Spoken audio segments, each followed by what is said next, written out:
বিয়ের সিজন শুরু হচ্ছে।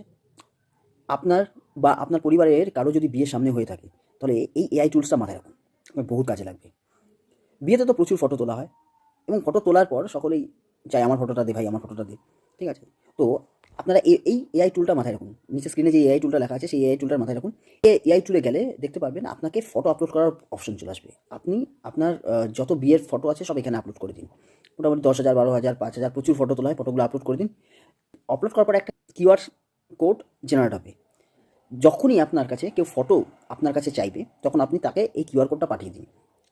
এই কিউআর কোডটা পাঠিয়ে দিলে কী হবে? তো এই কিউআর কোডটা যখন পাঠাবেন, আপনার গেস্ট সে যখন এই কিউআর কোডটা স্ক্যান করবে, তখন তার ফেস স্ক্যান হবে। ফেস স্ক্যান হওয়ার পর একটা নাম আর ফেস স্ক্যান হওয়ার পর তার যেগুলো ফটো আছে, ওই বিয়েবাড়িতে যে 15-20টা যেই ফটো আছে, সেই ফটোগুলো ওর কাছে চলে যাবে। তারপরে ও ডাউনলোড করে নিয়ে নিতে পারবে। তাহলে আপনার কাজ ইজি হয়ে গেলো। আপনি কিউআর কোড দিয়ে দিবেন, অটোমেটিক সবাই তার ফটো নিয়ে